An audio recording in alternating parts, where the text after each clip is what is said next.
अस्सलाम वालेकुम रहमतुल्लाहि वबरकातुहू। 10th स्टैंडर्ड मराठी के ब्रिज कोर्स में आप सभी का बहुत बहुत इस्तकबाल है। आज चौथा दिन और चौथे दिन में कौन कौन सी एक्टिविटीज़ हम लोग करने वाले हैं इंशाल्लाह इसके ताल्लुक से हम लोग जानकारी हासिल करेंगे। चौथे दिन की एक्टिविटीज़ बहुत ही कम है और कम एक्टिविटीज़ है लेकिन बहुत ही अहम एक्टिविटी है। तो चलिए हम देखते हैं कि इस एक्टिविटी में हमको क्या करना है।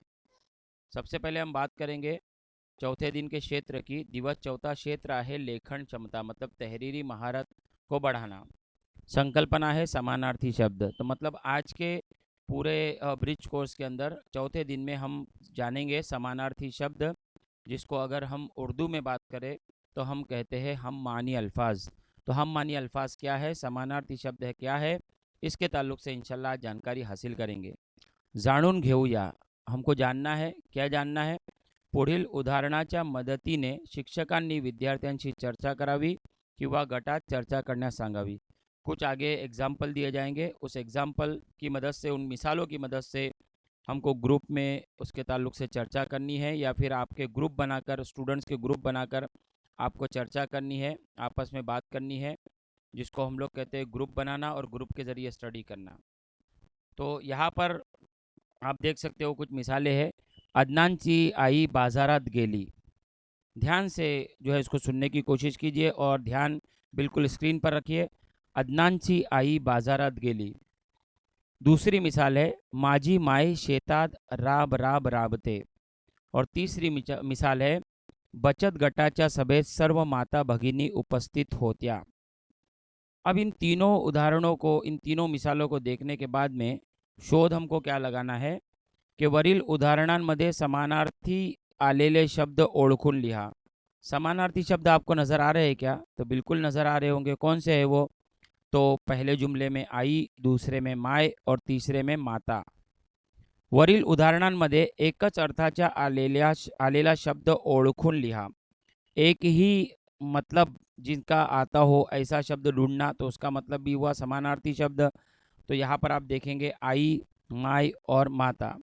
नेक्स्ट है एकाच शब्दाला अनेक अर्थ असतात त्यास म्हणतात। ऑप्शन दिए हुए जैसे कौन बनेगा करोड़पति में ऑप्शन दिए जाते हैं। वाक्य, शब्द, विरुद्धार्थी शब्द या समानार्थी शब्द। तो आपका जवाब क्या होगा? जरा आप सोचिए, थोड़ा दिमाग पे जोर दीजिए। बिल्कुल, जिसका जवाब है समानार्थी शब्द वो बिल्कुल सही जवाब है उसका। एका शब्दाला अनेक अर्थ असतात त्यास म्हणतात समानार्थी शब्द। आगे बढ़ते हम। सक्षम बनूया। शिक्षकांनी वरील चर्चेप्रमाणे विविध शब्दांची समानार्थी रूपे देऊन विद्यार्थ्यांचे समानार्थी रूपासंदर्भातील आकलन जाणून घ्यावे। कुछ मिसाल देकर जानना है कि समानार्थी शब्द की पहचान स्टूडेंट्स जो हमारे कर पाएंगे कि नहीं। जैसे वारा का पवन, शाला का विद्यालय, रास्ता का मार्ग, घर का सदन, झाड़ का वृक्ष और सरिता का नदी। इस तरह की उदाहरण जो है, इस तरह की मिसालें आपको दी जाएगी। शिक्षकांनी वरील उदाहरणांच्या मदतीने पाठ्यपुस्तकातील समानार्थी शब्द शोधून या विषयावर चर्चा करून समानार्थी शब्दांची ओळख करून घ्यावी।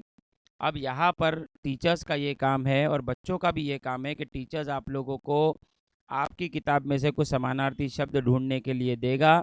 आपको जो है कोशिश करनी है कि उन समानार्थी शब्दों को हम ढूंढें और सही से ढूंढकर उनका हम पता लगा पाए कि हमारे समानार्थी शब्द किताब में कहाँ पर मिसालों में मौजूद है। हो सकता है अंदर पैसेज में मौजूद होंगे, हो सकता है कुछ मिसालों में मौजूद होंगे। तो इस तरह से हम सक्षम बनेंगे। आगे बढ़ते हैं। तो आज के कोर्स को, आज के ब्रिज कोर्स को, हम चौथे दिन के ब्रिज कोर्स को यहीं पर ख़त्म करते हैं और इंशाल्लाह फिर आपसे मुलाकात होगी 5वें ब्रिज कोर्स में। तब तक के लिए इजाज़त दीजिए। बहुत बहुत शुक्रिया। अस्सलाम वालेकुम।